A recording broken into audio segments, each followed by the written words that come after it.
Bir olsun mazlumlar, bize seni gerek seni. Hoş geldin ey Hüdapar.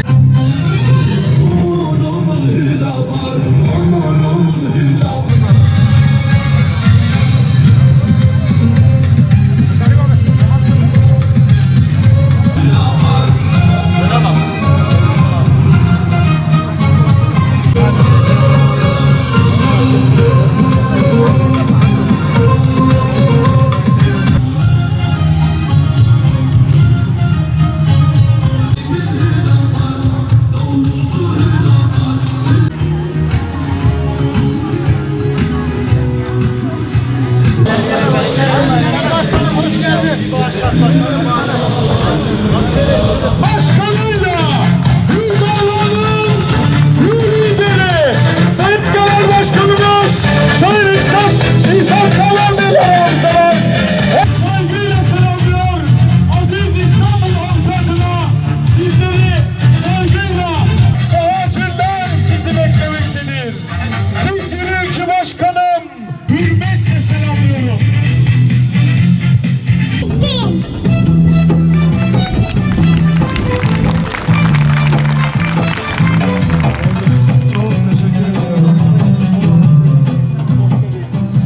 Çiçekleri için. Ama pandemi olduğu için maalesef seni kucaklamak istiyordum. Birbirimizi korumak için bu ara birbirimizden biraz uzakta duracağız. Tamam mı bebeğim? Peki. Tamam. Ey İstanbul! Tarih, kültür, medeniyet şehri İstanbul! Ey peygamberin müjdesi İstanbul! Ey 90'lık Ebu Eyyub el Ensari'nin aşkı İstanbul! Ey Muhammed Fatih'in şehri İstanbul! Selam sana, müjdeler sana İstanbul! Selamların en güzelini hak eden İstanbul! Allah'ın rahmeti, bereketi, hidayeti sana ve sende yaşayanların üzerine olsun. Müjde sana Hazreti Eyyub'un yadigarı, Muhammed Fatih'in ve Selahaddin'in ruhunu şad eden torunları bugün el ele ve seninle. Bu birlikteliği, heyecanı, coşkuyu bize nasip eden Rabbimize hamdolsun. Sabrın, sebatın, gayretin, çalışmanın, ahde vefanın şuurunu bize veren Rabbimize hamd ederiz. Selatü selam rehberimiz, peygamberimiz, önderimiz, opak Nebi-i Muhterem Muhammed Mustafa'ya, ehli beytine ve onun yolundan ayrılmayan siz yiğitlerin üzerine olsun. Hizmet ve mücadelesiyle bizlere örneklik ve öncülük eden siyasi hareketimizin mimarlarından ve Hüdapar'ın bugünlere gelişinde büyük emeği olan Genel Başkanımız Sayın İshak Sağlam'ı saygıyla selamlıyorum. Selam size. Hoş geldiniz Sayın Genel Başkanım.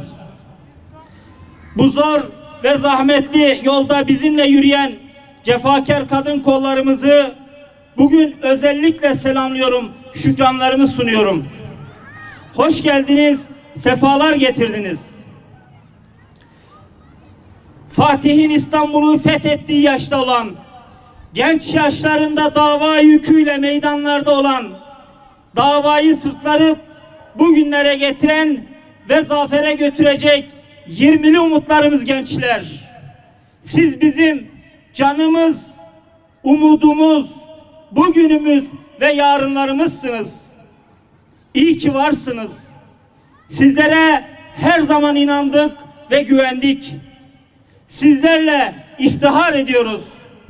Sizleri büyük bir içtenlikle, şükranla, minnetle selamlıyorum. Sizler de hoş geldiniz. Ayrıca gece gündüz demeden ev ev, sokak sokak çalışan teşkilatımızın yöneticilerini ve bütün üyelerini de ayrıca selamlıyorum.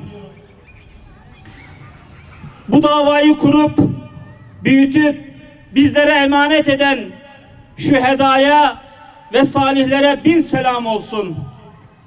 Mekanları cennet olsun. Yolları yollarımız, umutları emelimizdir.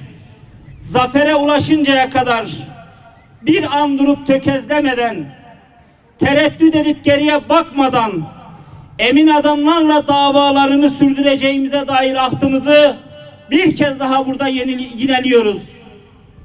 Sayın Genel Başkanım, sevgili kardeşlerim, çok değerli dava arkadaşlarım, kıymetli misafirler, hanımefendiler, beyefendiler.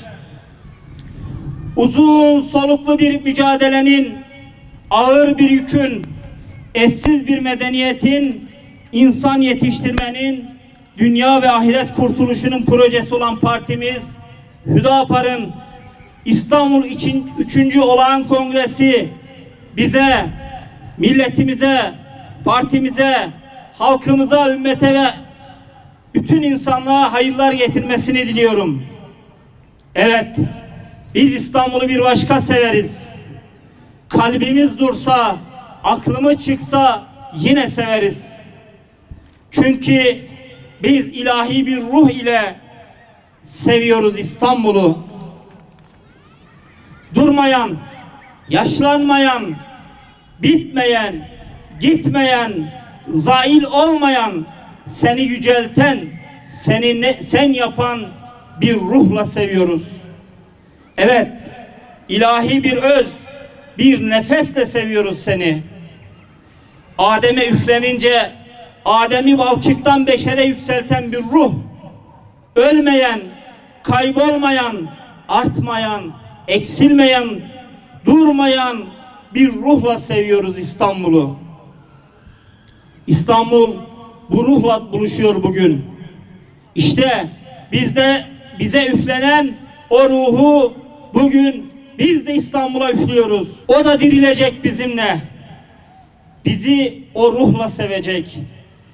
Ruh ikizi, ruh birlikteliği bizde İstanbul'da tecelli edecek. Biz yürüdüğümüzde İstanbul yürüyecek. Nefse ve şeytana ait olan ne varsa hepsi gidecek. Islah edecek, inşa edecek ve ihya edip ayağa kaldıracak bir ruh ile yürüyeceğiz.